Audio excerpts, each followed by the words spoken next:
গল্পের নাম থানুপ। এটা একটা মালায়ালাম ভাষায় নির্মিত সোশ্যাল রোমান্টিক ড্রামা গল্প।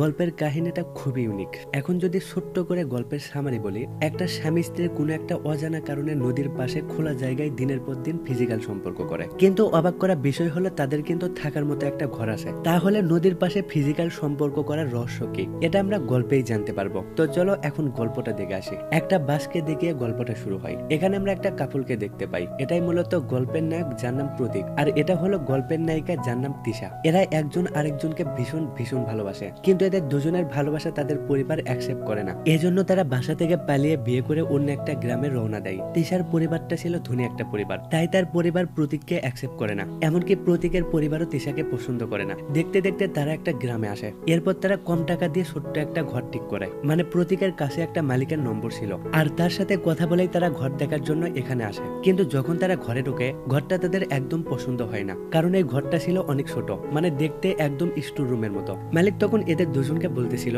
এই গ্রামে এই টাকার মধ্যে এর থেকে ভালো ঘর পাওয়া সম্ভব না। প্রতীক আর তিশার আর কোনো অপশন নেই, এজন্য তারা এই ঘরটাই অ্যাকসেপ্ট করে নেয়। তো মালিক এদেরকে বলতেছিল, এর আগেও এখানে একটা তামিলের পরিবার থাকতো, কিন্তু তারা 10 মাসের ভাড়া পরিশোধ করতে পারেনি। এজন্য আমি তাদের আসবাবপত্র এখানেই রেখে দিয়ে তাদেরকে বের করে দিয়েছি। এই ঘরের কোনো কিছু তোমাদের যদি প্রয়োজন পড়ে, তাহলে তোমরা নির্দ্বিধায় ব্যবহার করতে পারো, আর বাকি জিনিসপত্র বাড়ির বাইরে ফেলে দিও। এরপর প্রতীক তাকে অগ্রিম বেশ কিছু টাকা দেয়। মালিক যখন টাকা নিয়ে চলে যাচ্ছিল, প্রতীক তখন মালিককে বলতেছিল, এখানকার আশেপাশে কোথাও কি কোনো নদী আছে?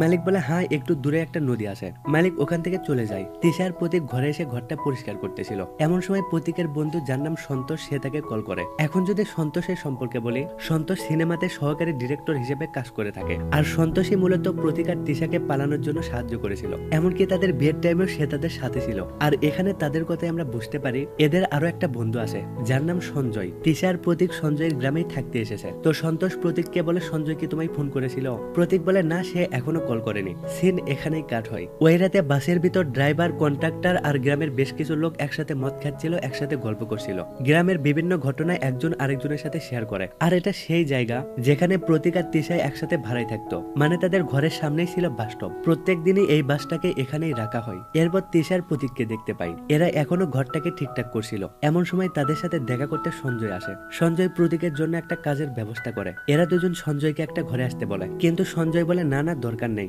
আমি শুধু তোমার কাজের জন্য কথা বলতে এখানে এসেছি। কাল সকালবেলা তুমি একটু তৈরি থেকো, আমরা দুজন একসাথে কাজ করতে যাব। আর তোমার যদি কখনো কোনো প্রয়োজন পড়ে, তাহলে অবশ্যই আমাকে সাথে সাথে কল করবে। এটা বলে সে ওখান থেকে চলে যায়। এরপর সকাল হয়। তিশা ঘরের বাইরে একটা কুকুরকে দেখতে পেয়ে অনেক কষ্ট পায়। তার নিজের বাড়ির কথা মনে পড়ে, কারণ তার বাড়িতেও তার একটা কুকুর ছিল। প্রতীক তিশাকে সান্ত্বনা দেয়। আর এখানে আমরা তিশাকে দেখে বুঝতে পারি তার অতীতে কোনো একটা ভয়ানক ঘটনা ঘটেছিল, যার জন্য এখনো সে অনেক কষ্ট পাচ্ছে। তো কি সেই অজানা ঘটনা, এটা আমরা সামনে জানতে পারবো। একটু পর তাদের বাড়িতে সঞ্জয় আসে তাকে কাজ করতে নিয়ে যাওয়ার জন্য। আর প্রথম দিন হওয়ার জন্য সঞ্জয় তার জন্য কিছু জিনিসপত্র কিনে আনে। এরপর প্রতীক রেডি হয়ে সঞ্জয়ের সাথে কাজ করতে বাইরে আসে। আসলে সঞ্জয় পেন্টিং আঁকানোর কাজ করে থাকে। সঞ্জয় তার মালিকের সাথে কথা বলে প্রতীককেও পেন্টিং আঁকানোর কাজ দেয়। আর এরা যখন কোন একটা দেওয়ালে পেন্টিং আঁকতেছিল, এমন সময় তিশা প্রতীককে কল করে খাবার খাওয়ার জন্য। তাকে বলে, আমি একটা হোটেলে এসেছি খাবার নেওয়ার জন্য, তোমার জন্য কি খাবার কিনে তোমাকে দিয়ে আসবো? কিন্তু প্রতীক তাকে বলে, দরকার নেই, তুমি খাবার কিনে বাসায় গিয়ে খেয়ে নাও, আমি এখানেই সঞ্জয়ের সাথে একসাথে খাবো। একটু পর সঞ্জয় সিগারেট খেতে খেতে প্রতীকের কাছে আসে।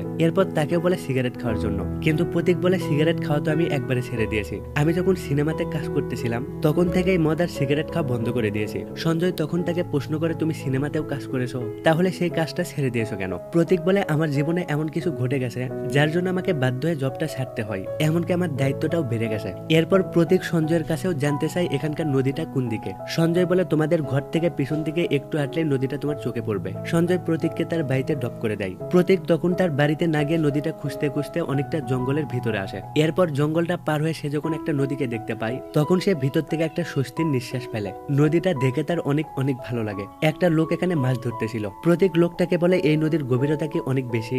লোকটা বলে, হ্যাঁ, এখানকার গভীরতা অনেক বেশি। প্রতীক তখন ওখান থেকে চলে আসে। আর সে এমন একটা জায়গা খুঁজতেছিল যেখানকার পানি একটু কম থাকবে। খুঁজতে খুঁজতে সে একটা মনের মতো জায়গা খুঁজে পায়। প্রতীক বাড়িতে ফিরে তিশার সাথে সেই জায়গার ব্যাপারে কথা বলে। তো অনেকটা রাত হলে প্রতীক বাড়ি থেকে বের হয়ে নদীতে আসে। এরপর নদীতে নামার পর নদীর গভীরতা মাপতেছিল। তারপর উপরে এসে অনেকগুলো পাতা দিয়ে একটা বিছানা তৈরি করে। একটু পর সে বাড়িতে আসে। প্রতীক তিশাকে বলতেছিল, আমি সবকিছুই ঠিকঠাক করেছি, কাল রাত থেকে আমরা সেখানে যেতে পারবো। পরের দিন মধ্যরাতে প্রতীক ঘুম থেকে ওঠে। তারপর তিশাকে ঘুম থেকে ওঠাই। অনেক সুন্দর করে তারা দুজন রেডি হয়। এরপর প্রতীক তিশাকে নিয়ে যখন ঘর থেকে বের হয়ে বাইরে আসে ঘরের বাইরে তখনও সেই বাসকে দেখতে পায় আর বাসের ভিতরে কন্ট্রাক্টর এখনো জেগে আছে। তিশা এটা দেখতে পেয়ে প্রতীককে বলতেছিল বাসে একটা কেউ এখনো জেগে আছে। বাধ্য হয়ে তারা দুজন বাসায় ফিরে আসে আর ঠিক করে তারা অন্য একদিন প্ল্যান করবে। এরপর অপেক্ষা করে আবারও রাত হওয়ার জন্য।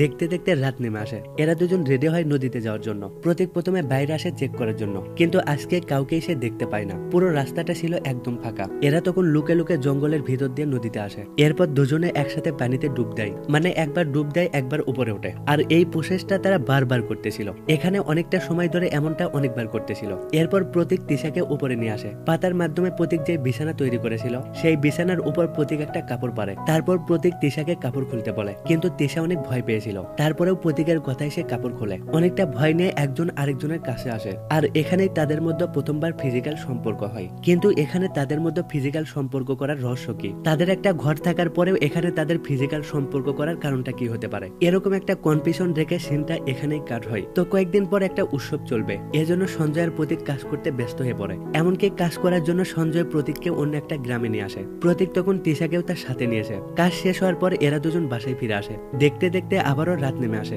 এরা দুজন আবারও জঙ্গলে গিয়ে নদীর পাশে ফিজিক্যাল সম্পর্ক করতেছিল। এমন সময় মালিক বাড়িতে আসে কিছু একটা দেওয়ার জন্য, কিন্তু দেখতে পায় বাড়িতে কেউ নেই। এরপর প্রতীককে কল করে জানতে চায় কোথায় তুমি। প্রতীক তখন তাকে মিথ্যা একটা বাহানা দেখায়। মালিক প্রতীকের জন্য নিয়ে আসা জিনিসটা এখানে রাখে। এরপর এখান থেকে বাসায় ফিরে আসে। এভাবেই পার হয়ে যায় বেশ কয়েকটা রাত। সবকিছুই ঠিকঠাক ছিল, কিন্তু একদিন রাতে যখন এরা ঘর থেকে বের হয়ে জঙ্গলে যাচ্ছিল, এমন সময় বাসের ভিতর থেকে সেই কন্ট্রাক্টর তাদেরকে দেখতে পায়। ভাবতে থাকে মধ্যরাতে এরা দুজন কোথায় যাচ্ছে। আর তখনই দৃশ্যটা কাট করে পরের দিন রাতে নিয়ে আসে। এরা সবাই মিলে যখন আড্ডা দিচ্ছিল, একসাথে গল্প করছিল, কন্ট্রাক্টর তখন কাল রাতের ঘটনা সবাইকে খুলে বলে। মানে কাল রাতে সে প্রতীক আর তিশাকে ফলো করেছে আর জঙ্গলে তাদের মধ্যে যে একটা ফিজিক্যাল সম্পর্ক হয়েছে এই পুরো গল্পটাই তাদের সাথে শেয়ার করে। কিন্তু এখানকার কেউ তার কথা বিশ্বাস করে না, কারণ এটা একটা নর্মাল ব্যাপার। তাদের একটা ঘর আছে আর তারা স্বামী স্ত্রী, তাহলে কেন তারা ঘর থেকে বের হয়ে জঙ্গলে যাবে ফিজিক্যাল সম্পর্ক করার জন্য? ঠিক এমন সময় সেখানে প্রতীক এসে তাদেরকে বলতেছিল আমার বিবি একটু অসুস্থ, এখানে কোথাও কি কোনো ডক্টর আছে? এরা তখন তাকে ডক্টরের ঠিকানা বলে। আসলে নদীতে বারবার ডুব দেওয়ার জন্য তার বিবির একটু ঠান্ডা লেগেছে। তো বেশ কয়েকদিন চিকিৎসা নেওয়ার পর তিশা পুরোপুরি সুস্থ হয়। একদিন রাতে আবারও তৈরি হচ্ছিল জঙ্গলে যে ফিজিক্যাল সম্পর্ক করতে। আর যখন তারা লুকিয়ে বাড়ি থেকে বের হয়ে আসে, বাসের কন্ট্রাক্টর তখন প্রতীক আর তিশাকে দেখতে পায়। এদেরকে দেখতে পেয়ে বাকি তার বন্ধুদেরকেও খোঁজ দেয়। এরপর সবাই মিলে নদীর পাশে একটা জঙ্গল এসে দূর থেকে এদেরকে ফলো করে। আর এখানকার এই দৃশ্যটা দেখতে পেয়ে এরা সবাই শক খেয়ে যায়। মানে এরা সত্যি সত্যি ফিজিক্যাল সম্পর্ক করতেছিল। এদের মধ্যে কেউ একজন এই দৃশ্যটা আবার ভিডিও করে। আর তখনই তার ফোনের লাইটটা জ্বলার ফলে তিশা এটা দেখতে পায়। তিশা তখন অনেক ভয় পায়। আর ভয় পেয়ে সাথে সাথে যখন কাপড় পরে এখান থেকে চলে যাচ্ছিল, ঠিক তখনই এরা সবাই প্রতীকের কাছে আসে। এরপর এদের দুজনকে বকতেছিল। তাদেরকে প্রশ্ন করে মাঝরাতে এখানে তোমরা কি করো? তোমাদের তো একটা ঘর আছে, তাহলে এত রাতে এখানে তোমরা মিলামেশা কেন করতেছো? প্রতীক তখন বারবার তাদের কাছে রিকোয়েস্ট করে এরকম শেয়ার কখনোই করবে না, প্লিজ আমাদেরকে এখান থেকে যেতে দাও। কিন্তু তারপরেও এরা সবাই প্রতীক আর তিশার একটা ভিডিও করে, প্রতীককে মারতে থাকে। শেষবার তাদেরকে একটা সুযোগ দিয়ে বাসায় ফিরতে বলে। এরা দুজন তখন কান্না করতে করতে বাসায় ফিরে আসে। ঘরে ফেরার পর তিশা এখনো কান্না করতেছিল। ভাবতে থাকে তাদের এই খবরটা পুরো গ্রাম জানতে পারবে, তাদের সম্মানটা ধুলোর সাথে মিশে যাবে। এগুলো ভেবে তারা অনেক কষ্ট পায়। এরপর সকাল হয়। যে লোকটা তাদের এই ভিডিও করেছিল ওই লোকটা সেই ভিডিও গ্রামের একটা হোয়াটসঅ্যাপ গ্রুপে শেয়ার করে। পুরো গ্রামের লোক সেই ভিডিও দেখতে পায়। আর এই ভিডিও দেখতে পেয়ে সঞ্জয় পুরোপুরি একটা শক খায়। সেও একটা কনফিউশনে পড়ে। তো সত্যিটা জানার জন্য সে প্রতীককে একটা কল দেয়। প্রতীক মনে করছিল সঞ্জয় তাকে কাজ করার জন্য ফোন দিয়েছে। এজন্য সে ফোন ধরেই সঞ্জয়কে বলতেছিল আমার শরীরটা ভীষণ খারাপ, এজন্য দুদিন আমি কাজ করতে আসতে পারবো না। এটা বলে সে কল কেটে দেয়। সঞ্জয় বুঝতে পারছে না এখন সে কি করবে। তো প্রতীকদের ঘরের সামনে আমরা বেশ কয়েকটা লোককে দেখতে পাই। এরা সবাই প্রতীক আর তিশাকে নিয়ে কথা বলতেছিল। একজন বলে এরা তো দিনের বেলা বাইরেই বের হয় না, অন্য আরেকজন বলে এদের কাজ তো মধ্যরাতে। এভাবে প্রতীক আর তিশাকে নিয়ে উল্টো পাল্টা কথা বলতেছিল। দেখতে দেখতে পার হয়ে যায় অনেকটা সময়। প্রতীক অনেক চেষ্টা করে তিশাকে সামলানোর জন্য, কিন্তু তিশা এখনো কান্না করতেছে। দুপুরবেলা প্রতীক বাড়ি থেকে বের হয় খাবার নেওয়ার জন্য। এরপর সে যখন একটা হোটেলে আসে খাবার কিনতে, প্রতীক দেখতে পায় আশেপাশে সবাই তার দিকে অদ্ভুত ভাবে তাকিয়ে আসে। কেউ আবার তাকে দেখে হাসতেছিল। প্রতীক এখানে অনেক কষ্ট পায়। এরপর খাবার নিয়ে বাসায় ফিরে এসে কান্না করতে থাকে। ভাবতে থাকে সে তো একটা পুরুষ মানুষ, তাকে দেখে লোকেরা এতটা হাসতেছিল। আর এই অবস্থায় তিশা যদি বাইরে বের হয় তাহলে তার কি হতে পারে? এগুলো ভাবতে ভাবতে ভেতর থেকে সে ভেঙে পড়ে। কিন্তু তবুও চেষ্টা করে তিশার সামনে ভালো থাকার, সবসময় চেষ্টা করে তাকে সাপোর্ট দেওয়ার। সিন কাট হয়। এদিকে আমরা সঞ্জয়কে দেখতে পাই। সঞ্জয় ভাবতেছিল এই ঘটনা যদি এখানেই শেষ করে ফেলি তাহলে তাদের জীবনটাই এখানেই শেষ হবে। তখনই সে তার বন্ধু সন্তোষকে কল দেয়। তাকে বলে এখানে তোমার বন্ধু অনেক বড় একটা সমস্যায় পড়ে গেছে, একবার তুমি গ্রামে আসো আর তার সাথে দেখা করো। সন্তোষ তখন সাথে সাথে গ্রামে আসে। এখানে তাদের সাথে বাড়ির মালিকও ছিল। এরপর এর একটা জায়গায় সঞ্জয়ের সাথে কথা বলতেছিল। তিশা আর প্রতীকের পুরো ঘটনা ঘটনা সন্তোষকে বলে। আর সে এটাও বলে সেই ভিডিওটা এখন পুরো গ্রামে ভাইরাল হয়েছে। গ্রামের সবাই তাদের সম্পর্কে উল্টোপাল্টা কথা বলতেছে। গ্রামের অনেকে মালিককেও বকতেছিল, কারণ এরকম একটা লোককে কেন সে ভাড়া দিয়েছে। এখন তাদের গ্রামে থাকাটাই অনেক কঠিন একটা ব্যাপার। এরপর সঞ্জয় সন্তোষকে বলতেছিল, নিশ্চয়ই তাদের মধ্যে একটা কাহিনী আছে, তারা কোনো একটা প্রবলেম ফেস করতেছে, তুমি একবার তার সাথে এই ব্যাপারটা নিয়ে কথা বলো, তারপরে আমরা একটা সিদ্ধান্ত নিব। গল্পটা এখান থেকে ফ্ল্যাশব্যাকে যায়, মানে সন্তোষ তাদেরকে একটা সত্য কথা বলে। 7 বছর আগে প্রতীক একটা অ্যাসিস্ট্যান্ট ডিরেক্টর হিসেবে কাজ করত, আর প্রতীকের সাথে সন্তোষও একসাথে কাজ করত। তো প্রতীক যেখানে কাজ করত সেখানে একদিন একটা কুকুরকে দেখতে পায়, মানে এই কুকুরটা তার মালিকের কাছ থেকে আলাদা হয়ে গেছে। এজন্য প্রতীক সেই কুকুরটাকে তার কাছে রাখার সিদ্ধান্ত নেয়। কুকুরটাকে ওখান থেকে তার বাড়িতে নিয়ে আসে। প্রতীকের বাড়িতে তার দুটো বন্ধু থাকতো, একটা তামিলের বন্ধু আর একটা ছিল সন্তোষ। দেখতে দেখতে পার হয়ে যায় বেশ কয়েকটা দিন। এর মধ্যে প্রতীক সেই কুকুরটাকে অনেক অনেক ভালোবেসে ফেলে। এদিকে আমরা তিশাকে দেখতে পাই, আর প্রতীকের কাছে যে কুকুরটা ছিল ওই কুকুরটা তিশায় হারিয়ে ফেলেছে, আর ওটা তার একটা প্রিয় কুকুর ছিল। কুকুরটা হারানোর পর থেকে তিশা পুরোপুরি ভেঙে পড়ে। কুকুরটার জন্য সে অনেক কষ্ট পায়, কুকুরের জন্য সে খাওয়া দাওয়া বন্ধ করে দেয়, সব সময় সে উদাস হয়ে বসে থাকে। আর এটা মূলত পশু প্রেমিকরাই ফিল করতে পারবে। তিশা তার কুকুরটাকে খুঁজে বের করার জন্য শহরের প্রত্যেকটা জায়গায় লিফলেট ছড়িয়ে দেয়। একদিন এই লিফলেট আবার প্রতীকের বন্ধু সন্তোষ দেখতে পায়, এটা সে আবার প্রতীককে দেখায়। প্রতীক তখন সেখান থেকে নম্বর নিয়ে তিশাকে কল করে, তাকে বলে তোমার কুকুরটা আমার কাছে ঠিকঠাক আছে, তুমি চাইলে কুকুরটাকে এখনই নিতে পারো। এটা বলে তাকে একটা ঠিকানা দেয়। তিশা তখন সাথে সাথে প্রতীকের বাড়িতে আসে। বাড়িতে গিয়ে দেখতে পায় সেখানে সত্যিই তার কুকুরটা আছে। কুকুরটাকে দেখে সে অনেক খুশি হয়, আর কুকুরটাও তিশাকে থেকে দৌড়ে তার কাছে আসে। প্রতীক তিশাকে খুশি মনে কুকুরটা দিয়ে দেয়। এর ফলে তিশার মনে প্রতীকের জন্য একটু জায়গা হয়, এদের মধ্যে একটা ফ্রেন্ডশিপ তৈরি হয়। মানে সেই কুকুরটা দুজনেরই পছন্দ হওয়ার জন্য মাঝে মাঝে কুকুর নিয়ে একজন আরেকজনের সাথে দেখা করতে আসে। কুকুরকে সাথে করে বাইরে তারা ঘুরতে আসে। এর ফলে আস্তে আস্তে তারা দুজন কাছে আসে, একজন আরেকজনকে ভালোবাসতে শুরু করে। একদিন তিশা প্রতীককে বলতেছিল, আমি যখন 12 বছরের একটা বাচ্চা ছিলাম সে সময় আমার মা দুনিয়া থেকে চলে যায়। এরপর বাবা অন্য একটা মেয়েকে বিয়ে করে, আর আমার বাবা একদম স্ট্রেট ফরওয়ার্ড, তার ব্যবসার জন্য সবসময় তাকে বাইরে থাকতে হয়। এজন্য সে আমাকে আঙ্কেলের বাসায় থাকতে দিয়েছে, ওখানেই আমি আমার জীবনযাপন কন্টিনিউ করেছি। তো একদিন তিশা তার বাবাকে প্রতীকের সম্পর্কে সবকিছু বলে, আমি প্রতীককে ভালোবাসি আর আমি বিয়ে করলে তাকেই বিয়ে করব।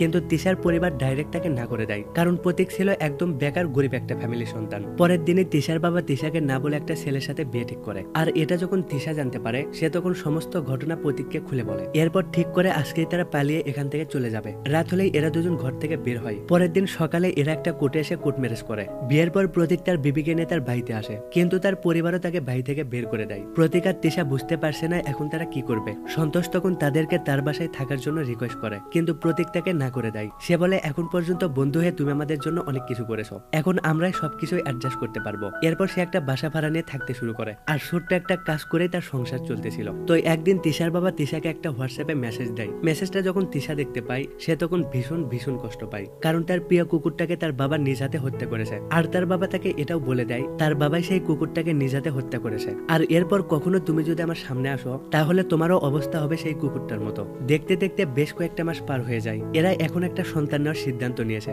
কিন্তু দেখতে দেখতে কেটে যায় বেশ কয়েকটা বছর। এরা অনেক চেষ্টা করে সন্তান নেওয়ার জন্য, কিন্তু বারবার তারা ব্যর্থ হয়। দিনের পর দিন অসংখ্য ডক্টর দেখায়, অসংখ্য ডক্টর তাদেরকে চিকিৎসা করে, কিন্তু তারপরেও তাদের কোনো সন্তান হয় না। হাজারো কষ্ট নিয়ে দিনের পর দিন তারা পার করতেছে, একটা সন্তানের আশায় হাজারো চেষ্টা করতেছে, তবুও তারা বুঝতে পারছে না তাদের আসলে প্রবলেমটা কোথায়। তো একদিন প্রতীকের বাবা প্রতীকের সাথে দেখা করতে আসে, আর তিশাকে বলে, তুমি একটা সন্তান নাও, তোমার কোলে যদি তোমার বাবা একটা সন্তান দেখতে পায় তাহলে অবশ্যই সে তোমাকে অ্যাকসেপ্ট করবে। এভাবে আরো বেশ কয়েকটা মাস পার হয়ে যায়। তিশা দিনের পর দিন ডিপ্রেশনে পড়তে থাকে। একদিন প্রতীক তার বাবাকে তাদের এই পুরো ব্যাপারটা খুলে বলে। প্রতীকের বাবা তখন তাকে একটা আয়ুর্বেদিকের ঠিকানা দেয়। প্রতীক তখন তিশাকে নিয়ে তার বাবার দেওয়া ঠিকানাটা আসে। এই ডক্টরকে তাদের এই পুরো ব্যাপারটা খুলে বলে। ডক্টর তখন দুজনকেই চেক আপ করে। এরপর তাদেরকে বলে, তোমরা দুজন শহরে থাকার জন্য আর অতিরিক্ত ডিপ্রেশন ফেস করার জন্য তোমরা এখন সন্তান জন্ম দেওয়ার ক্ষমতা হারিয়ে ফেলেছো। এখন তোমাদের দরকার শহর থেকে সুন্দর একটা গ্রামে থাকা, মাইন্ডটাকে একবারে ফ্রি করা, আর প্রতিদিন একটা নদীর পানিতে বেশ কিছুক্ষণ ডুব দিয়ে শরীরটাকে ঠান্ডা করো। আর তারপরে তোমরা যদি মেলামেশা করতে পারো